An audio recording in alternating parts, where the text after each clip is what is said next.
Buenos días, hermanos. Damos inicio a la lección.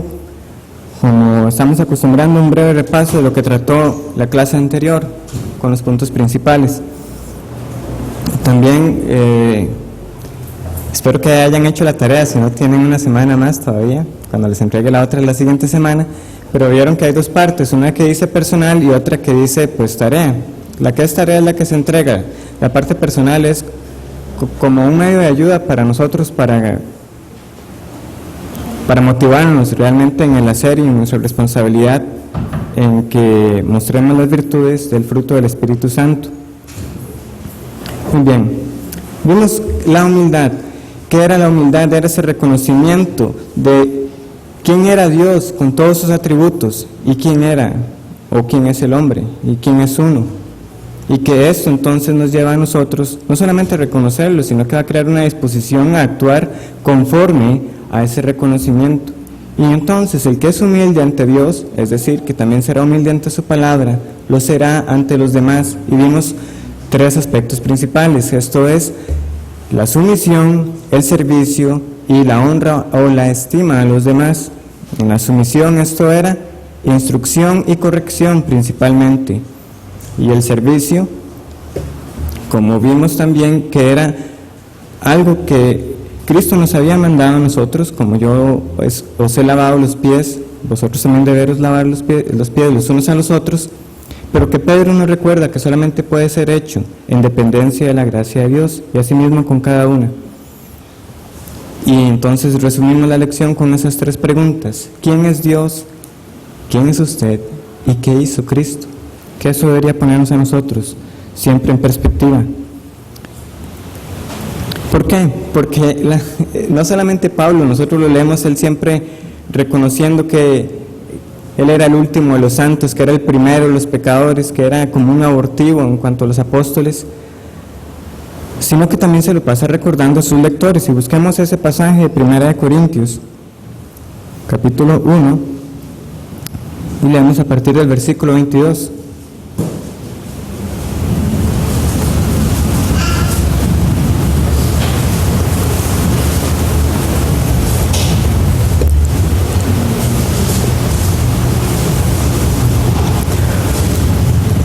Porque los judíos piden señales y los griegos buscan sabiduría, pero nosotros predicamos a Cristo crucificado, para los judíos ciertamente tropezadero y para los gentiles locura, mas para los llamados, así judíos como griegos, Cristo poder de Dios y sabiduría de Dios. Porque el insensato de Dios es más sabio que los hombres y lo débil de Dios es más fuerte que los hombres. Pues mirad, hermanos, vuestra vocación, que no sois muchos sabios según la carne, ni muchos poderosos, ni muchos nobles, sino que lo necio del mundo escogió Dios para avergonzar a los sabios, y lo débil del mundo escogió Dios para avergonzar a lo fuerte, y lo vil del mundo, y lo menospreciado escogió Dios, y lo que no es, para deshacer lo que es, a fin de que nadie se jacte en su presencia. Mas por Él estáis vosotros en Cristo Jesús, el cual nos ha sido hecho por Dios sabiduría, justificación, santificación y redención, para que, como está escrito, el que se gloría, gloríese en el Señor. Y así es, hermanos, como dice Pablo, no somos aquí los más poderosos, no somos los más fuertes ni los más ricos.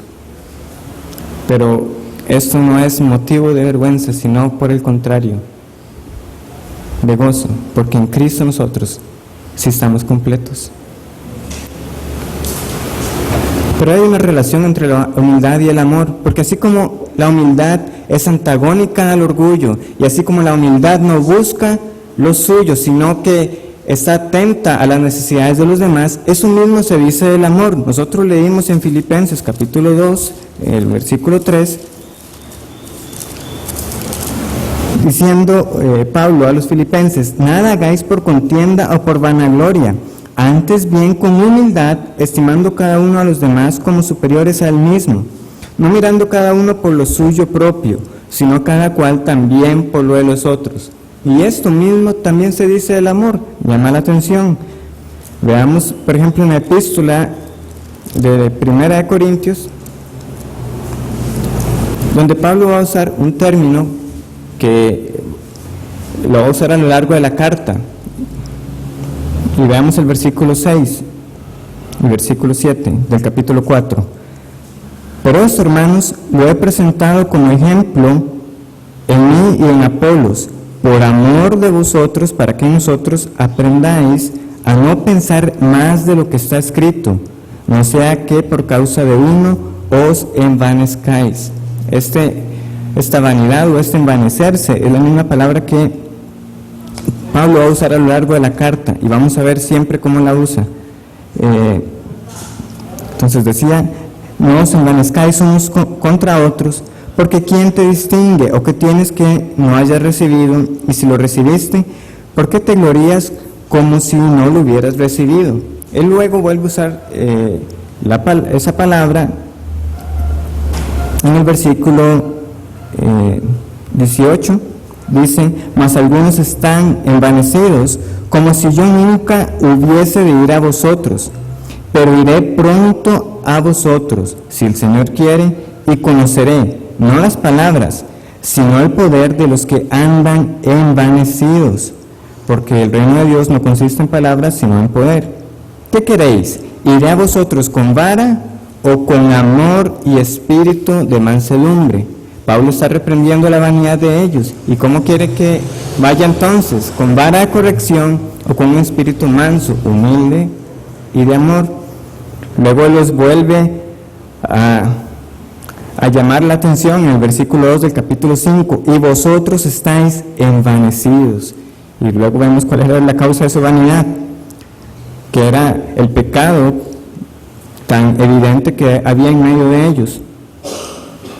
También lo vemos en el capítulo 8, igual siempre en 1 Corintios, en el capítulo 8, versículo 1.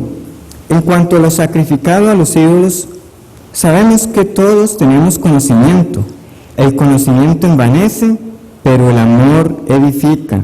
Y si alguno se imagina que sabe algo, aún no sabe nada como debe saberlo. Pero si alguno ama a Dios, es conocido por Él. Este pasaje siempre, muchos se detienen solo en el primer versículo. El conocimiento envanece, mas el amor edifica. Y Guillermo Green es uno que siempre lo saca a relucir. Porque es, hermanito, no nos metamos en doctrina, eso, el amor edifica, el conocimiento envanece. Pero no es el sentido de que Pablo está diciendo, no que no aprendamos, sino que es conocimiento en humildad. Porque como dice él más adelante, si alguno cree que sabe algo, aún no sabe nada como debe saberlo.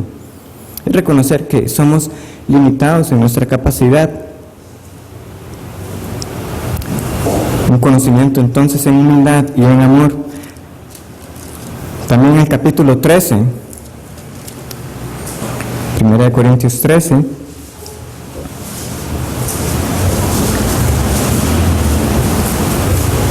versículo 4 y 5.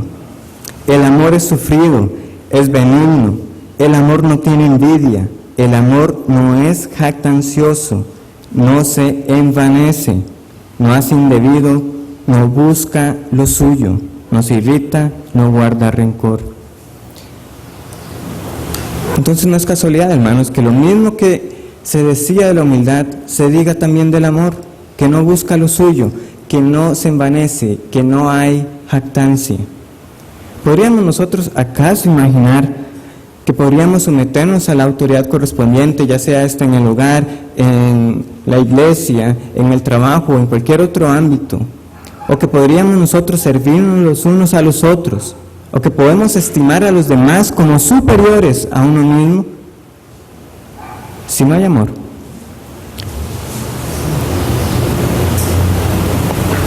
Y claramente 1 Corintios 13 viene a demostrar que es imposible. Si yo diese todos mis bienes, sea fuera el más generoso, y no tengo amor, ¿de qué sirve eso? Dice Pablo. Entonces no es sorpresa, hermanos.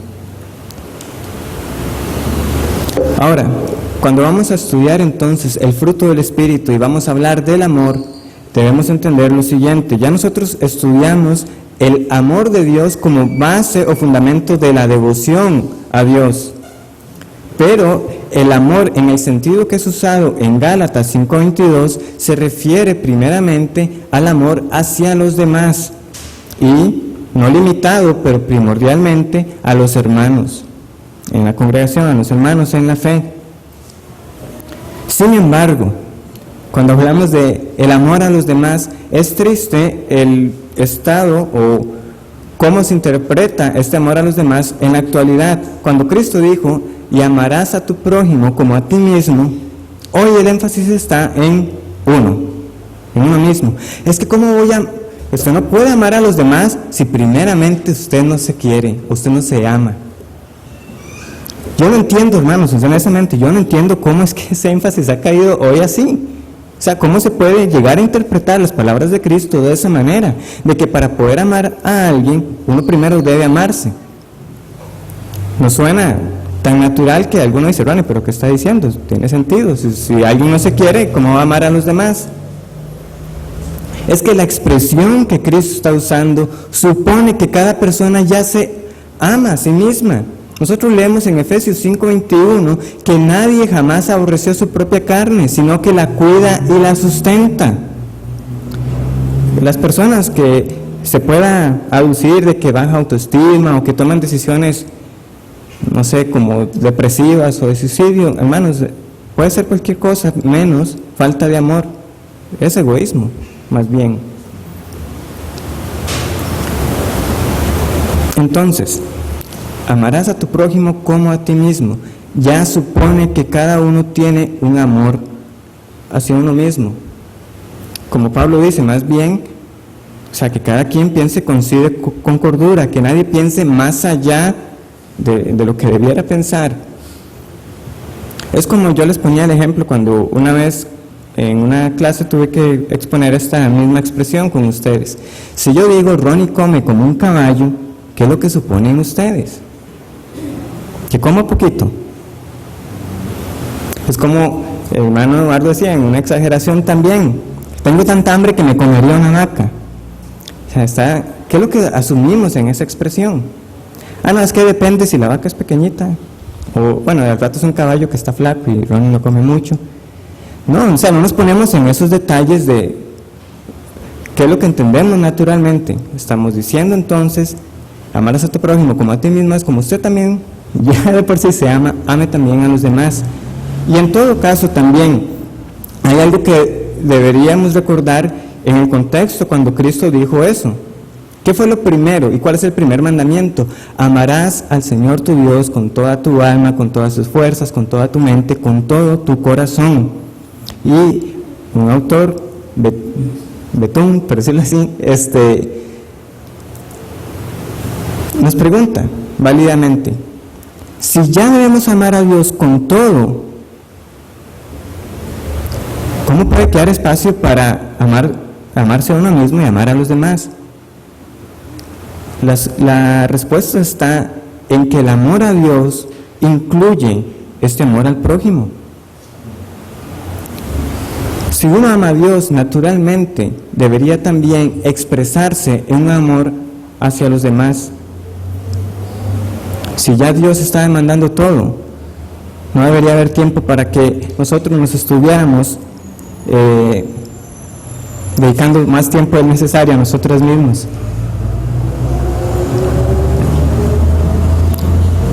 Y finalmente, en todo caso, si alguien quiere decir, no, es que para amar a los demás hay que primero amarse a uno mismo y no quiere dar el brazo a torcer, pues está bien, pero recuerde cuál es el mandamiento. El mandamiento no es que se ame usted, es que tiene que amar a los demás. Y si no lo está haciendo, está incumpliendo el mandamiento. No puede pasar todo el tiempo amándose a sí mismo.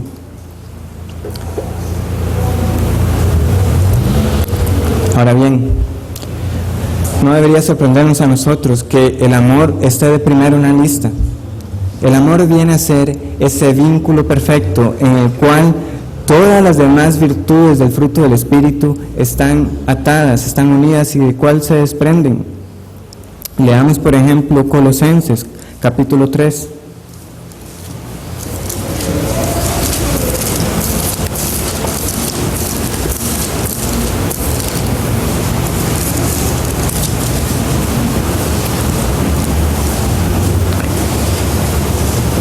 Colosenses 3, versículo 12.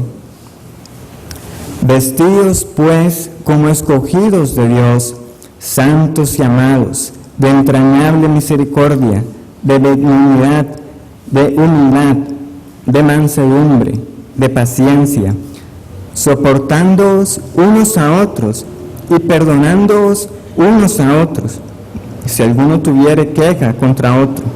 De la manera que Cristo os perdonó, así también hacedlo vosotros. Y sobre todas estas cosas, vestidos de amor, que es el vínculo perfecto. Sobre toda esa vestidura, ahora encima el amor, que viene a ser entonces el que une a todos los demás. Nosotros podríamos expresar todo el capítulo de 1 Corintios 13 en expresiones donde el amor es la causa. Paciencia. Yo tendré paciencia con mi hermano porque le amo. Yo no voy a anteponer mis necesidades porque yo le amo y quiero lo mejor para mi hermano.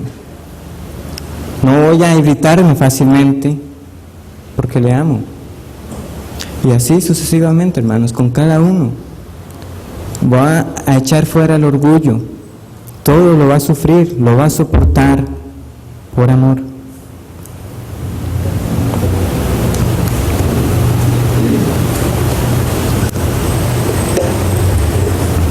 Bien, Dios es amor. Es una declaración que nosotros encontramos en 1 de Juan. Y esto nos tiene que llevar a considerar algo, que el amor, más que una virtud o una acción en Dios, es parte esencial de su ser. Por ejemplo, antes de que nosotros existiéramos y nosotros fuéramos objeto del amor de Dios, eso no quitaba que ya Dios fuera amor. Él es amor, independientemente que hubiera existido criaturas a las cuales desplegárselo o hacer muestra del mismo. Pero cuando vamos a las Escrituras no queda duda entonces de que esta característica del amor viene a ser mostrada en mayoría junto con la santidad de nuestro Dios. Y eso lo vemos, por ejemplo, en Éxodo 33, cuando hablamos de la gloria de Dios, cómo es descrita. Ya hemos leído este pasaje, pero veamos la equivalencia que se puede hacer.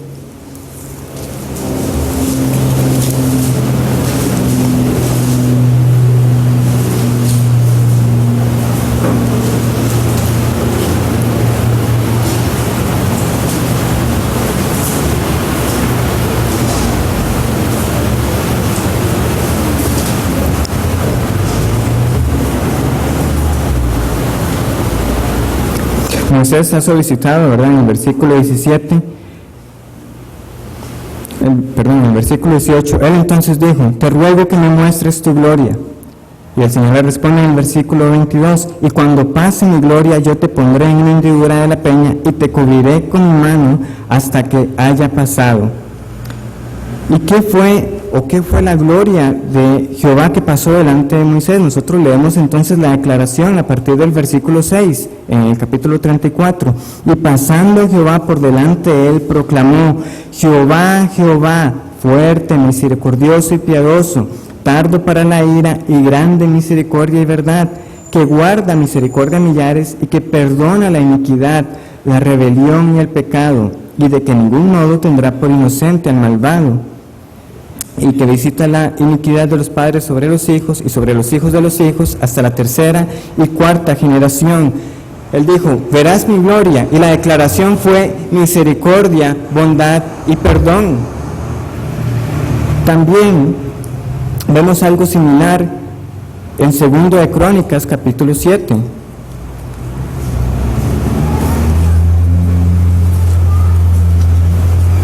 Segundo de Crónicas, capítulo 7,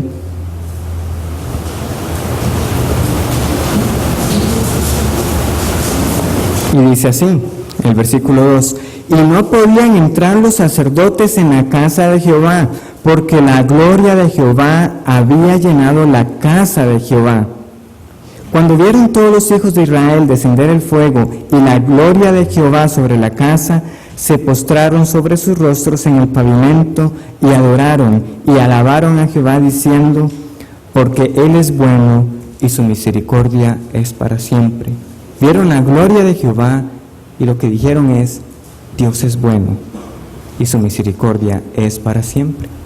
Es esencial en el carácter de Dios. Pero entonces, cuando viene este aspecto del amor con respecto a nosotros, ¿cómo lo expresamos nosotros? Y la respuesta es hechos, acciones. Por eso puse ese título medio modificado de acciones son amores. Nosotros en el contexto del deporte a veces dicen goles son amores. En el caso del amor, hermanos, las acciones vienen a ser esa corona. Juan capítulo 15.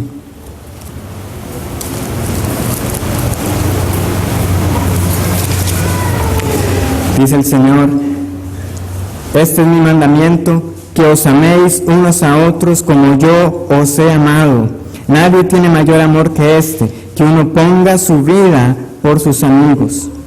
Vosotros sois mis amigos si hacéis lo que yo os mando. Es un hecho. Que os améis unos a otros. ¿Y cuál es ese amor? Poner la vida por el hermano. En Primera de Juan leeremos algo similar también. Primera de Juan capítulo 3, versículo 16. En esto hemos conocido el amor, en que Él puso su vida por nosotros. También nosotros debemos poner nuestras vidas por los hermanos. Esta demanda parece prácticamente imposible, aparte de que en nuestro contexto actual, pues no es a diario que tenemos una situación de vida o muerte, donde digamos que literalmente debamos poner nuestra vida por alguien. Pero la aplicación que da Juan, sí la podemos realizar, hermanos. ¿Cuál es la aplicación que da Juan? Pero el que tiene bienes de este mundo y ve a su hermano tener necesidad y cierra contra él su corazón, ¿cómo mora el amor de Dios en él? El amor da, no importa el costo.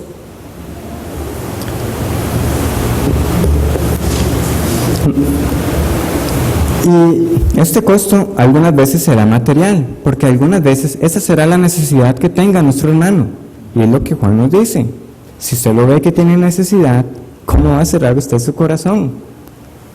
Dele lo que es necesario para lo que él ocupe, pero no se limita solamente a eso. Puede ser también ánimo, consuelo, un consejo. Y hermanos, a veces disponer de nuestro tiempo, sacar el rato para ser ese oído atento que el hermano ocupa, abrir su corazón y hablar, y poner también nuestro corazón y nuestra atención, es a veces mucho más costoso que simplemente dar el dinero. Es lo que a veces nosotros hacemos cuando viene alguien y nos pide plata. Tome, simplemente vaya si no me moleste más. Y realmente nos sacamos el tiempo para atender a las necesidades de esa persona. Pero esa no es la actitud que debe estar en nosotros. Veamos, por ejemplo, Filipenses capítulo 2. Filipenses 2, del 19 al 30.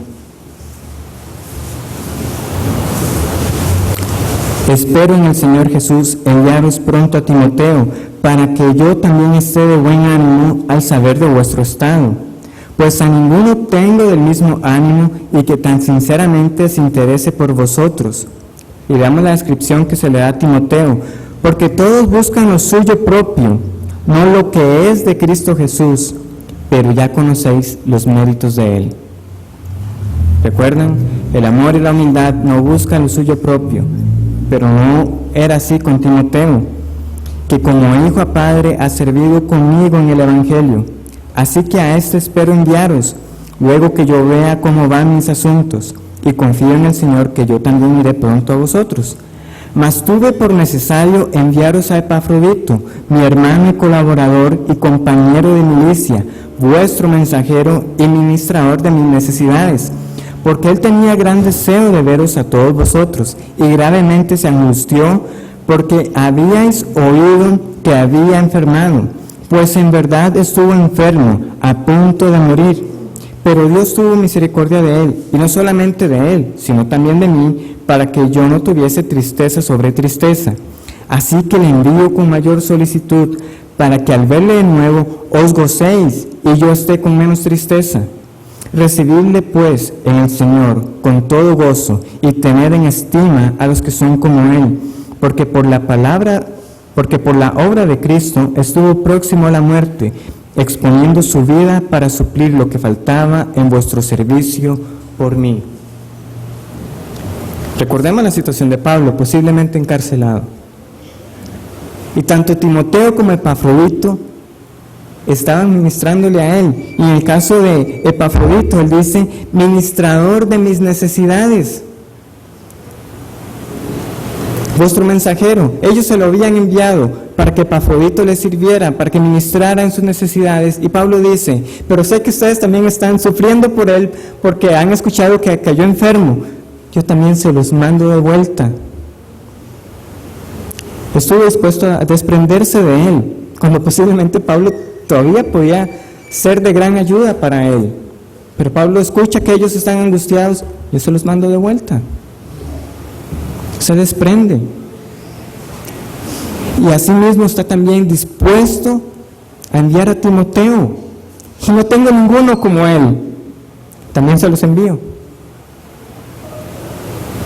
Hermanos, ese es el costo del amor, cualquiera que sea, monetario, en ánimo,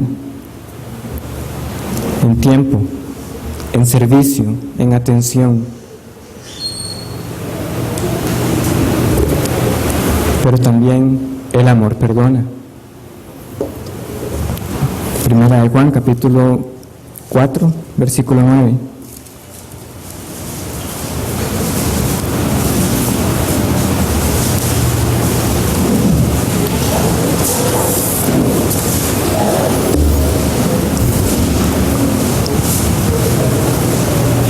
En esto se mostró el amor de Dios para con nosotros, en que Dios envió a su Hijo unigénito al mundo, para que vivamos por Él. En esto consiste el amor, no en que nosotros hayamos amado a Dios, sino en que Él nos amó a nosotros y envió a su Hijo en propiciación por nuestros pecados.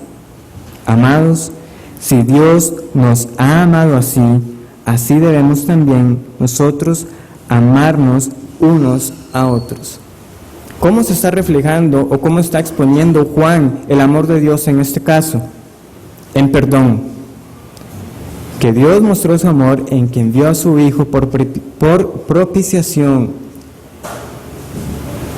por nuestros pecados. Y si tal fue el amor que tuvo Dios, Él dice, amados, también ámense de esta manera. Lo que Él está diciendo entonces es, amados, ámense los unos a los otros, perdónense los unos a los otros, porque en eso se mostró el amor de Dios, en el perdón de nuestros pecados. También lo leímos hace poco en Colosenses, cuando hablábamos de esa vestimenta. Así como Cristo os perdonó, perdonaos también vosotros. Y siguiendo el razonamiento que da Juan, queda claro, hermanos, que eso no es una tarea sencilla. Pero él dice entonces, nadie ha visto jamás a Dios. Si nos amamos unos a otros, Dios permanece en nosotros y su amor se ha perfeccionado en nosotros. En esto conocemos que permanecemos en Él y Él en nosotros, en que nos ha dado de su Espíritu. De nuevo, somos responsables, se nos está mandando. Perdónense, ámense, pero esto solo será una evidencia si Dios nos ha dado verdaderamente de su Espíritu, porque es un fruto de Él.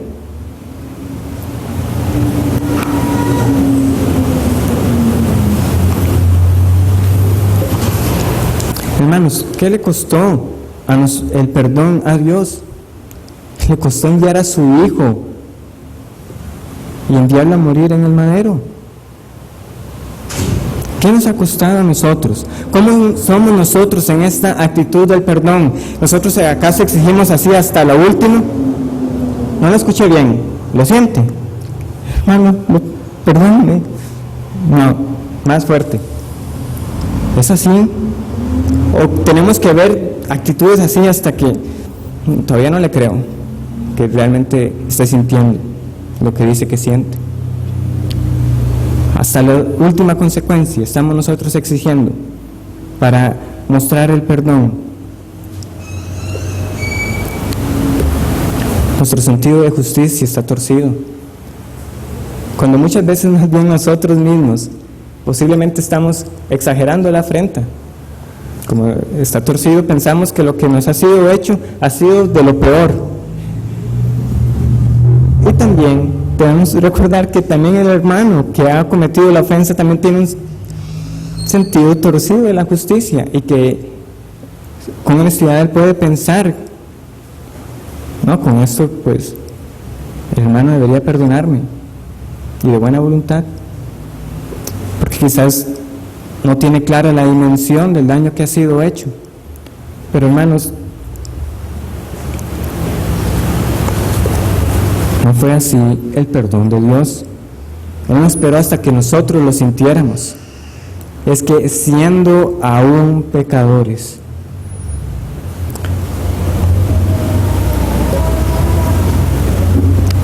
debemos recordar, así como ya nosotros vimos que el amor de Dios es personal y que debemos meditar en ello, que Dios me ama a mí, es algo personal, pero también ama a ese hermano. Y Cristo también dio su vida por él. ¿Cómo no habré yo de perdonarle? Pues que de nuevo viene esa idea a nosotros de pensar que nosotros fuimos escogidos porque no éramos tan malas personas, que somos mejores que los demás. El mismo amor que Dios ha tenido para conmigo, lo ha tenido para con ese hermano.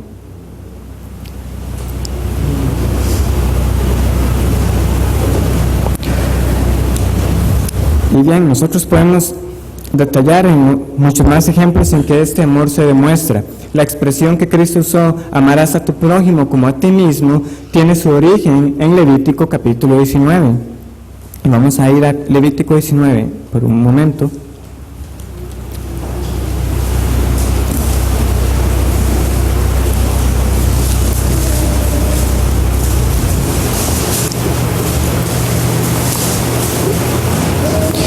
Y lo leemos en el versículo 18. Si no, amarás a tu prójimo como a ti mismo. Pero esta conclusión viene después de una serie de mandamientos que nosotros vemos en relación con los demás del versículo 9 al 18. Y vamos a leerlo y simplemente vamos a señalar entonces esos otros ejemplos en que se demuestra nuestro amor hacia el prójimo. Versículo 9. Cuando ciegues la mies de tu tierra, no cegarás hasta el último rincón de ella, ni espigarás tu tierra cegada, y no rebuscarás tu viña, ni recogerás el fruto caído de tu viña. Para el pobre y para el extranjero lo dejarás, yo Jehová vuestro Dios.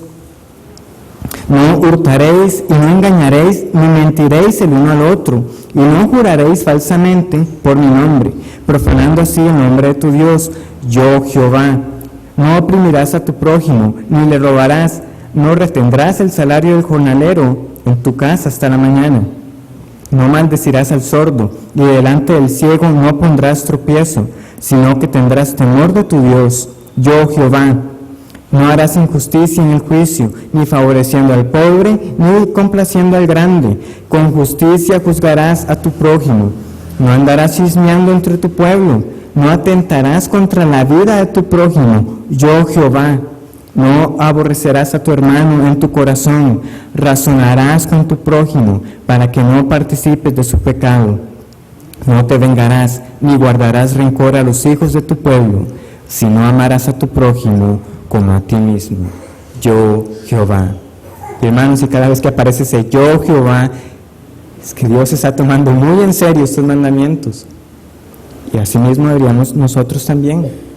Entonces, ¿cuáles son esos ejemplos que nosotros vemos? Vemos entonces la atención a los pobres. No debemos olvidar que si bien está el ministerio de sostenimiento a los pastores, a misioneros, ayudar a los hermanos en medio de nosotros que tienen necesidad, que nosotros somos también mandados a atender a los pobres, indistintamente, hermanos.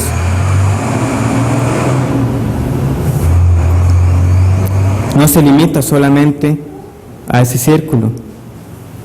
Pero aquí lo que quiero aclarar es simplemente que a veces hay una confusión en algunos ministerios de esta clase, que algunos hablan de demandas sociales que son como estas que nosotros leemos acá, o sea, debemos atender a los pobres, es una demanda que tenemos en la Escritura, pero algunos hablan de como un evangelio social, entonces van a las calles, van a atender a los pobres y piensan o creen que eso es también predicar el evangelio, y no es así, hermanos.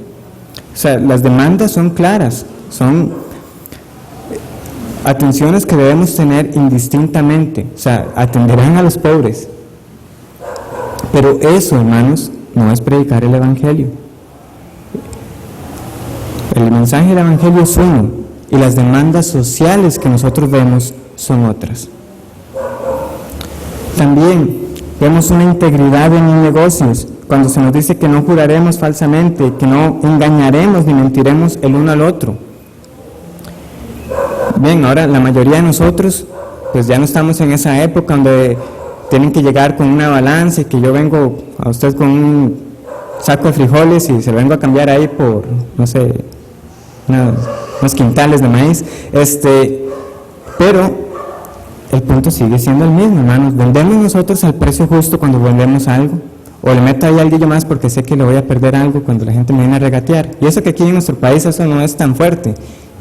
Podríamos estar agradecidos por ello. Hay culturas donde el regateo es todavía más terrible, pero el precio justo.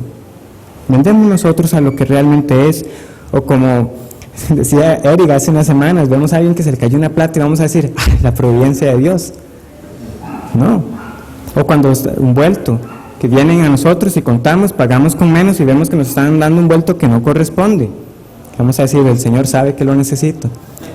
No, hermanos, integridad en nuestras transacciones.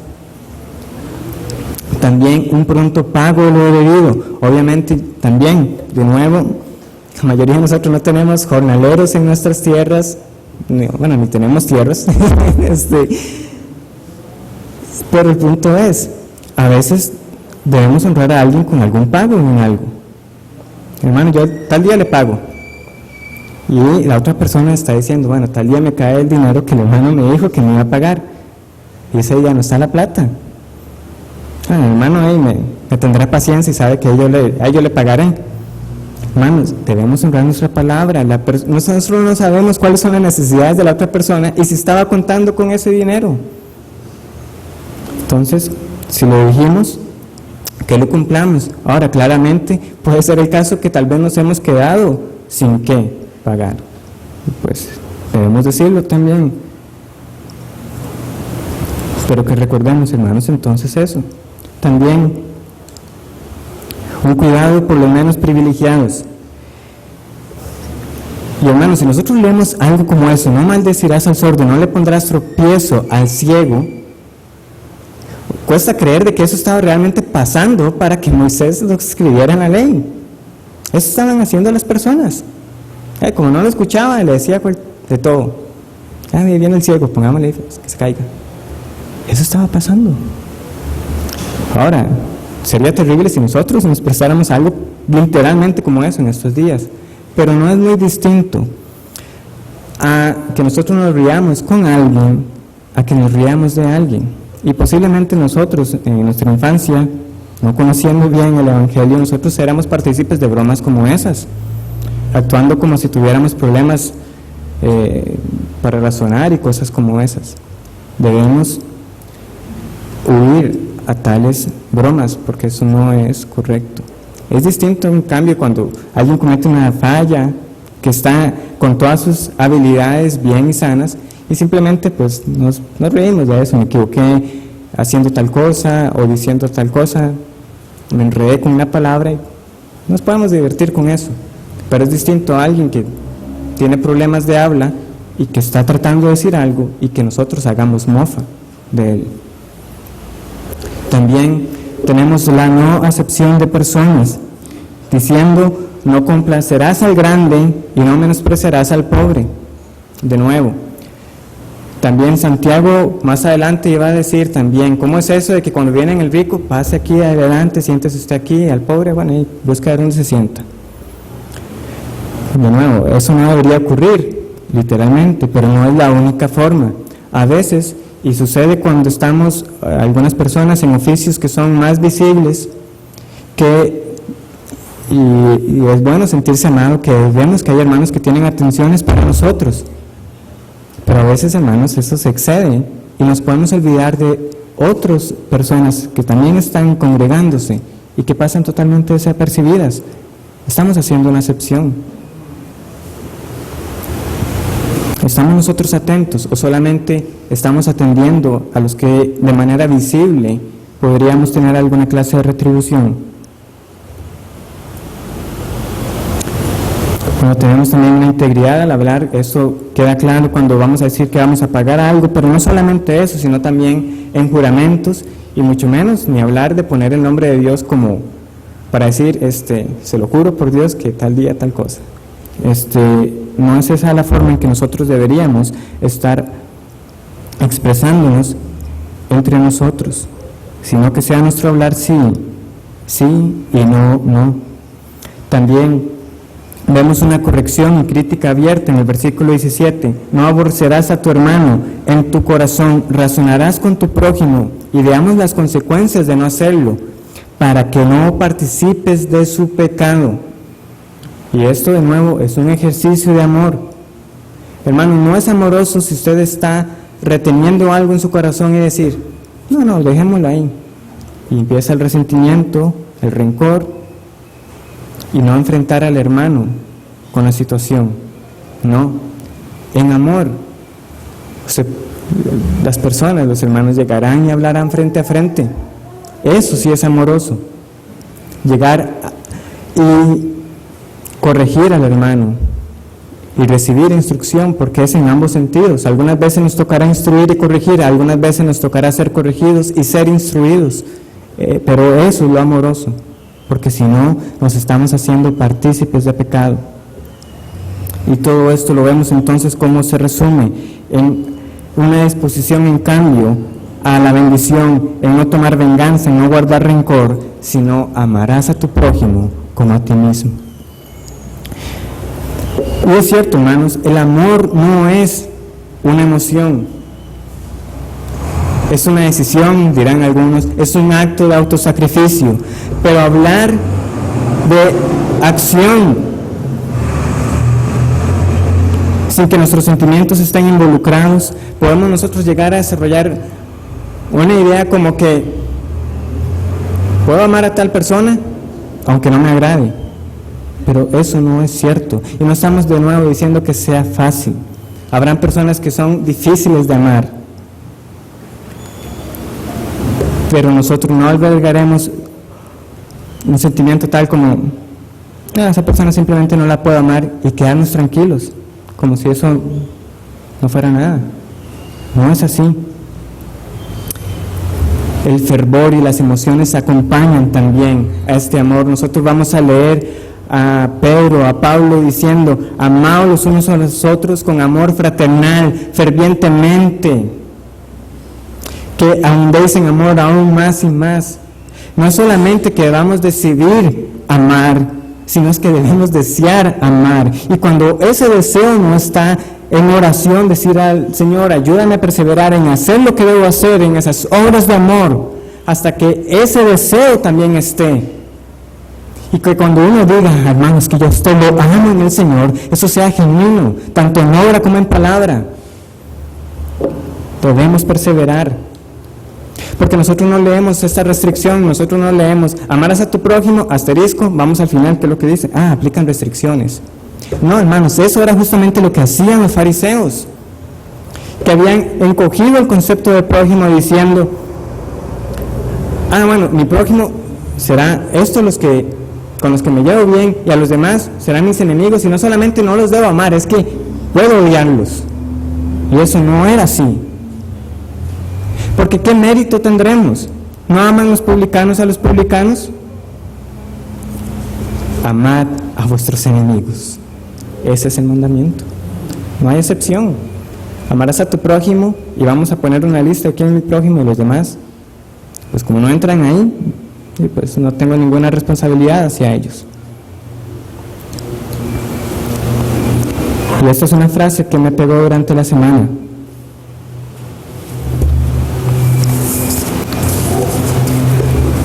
Reconocer que hay alguien a quien no amo es decirle a Dios, no te amo lo suficiente como para amar a esa persona. Y yo sé que cada uno de nosotros podemos pensar fácilmente en un par, si no es que son varias personas que nos es difícil amarlas.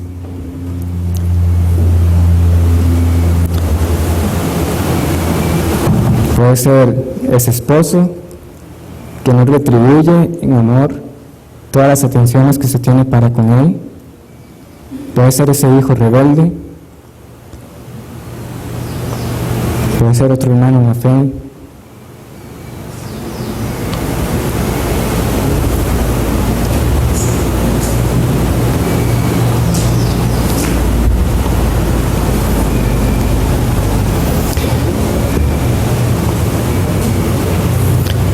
Pero pensamos nosotros que Dios se puso en esas ¿cómo decirlo? Esas cláusulas, no, a este no lo puedo amar. No, hermanos.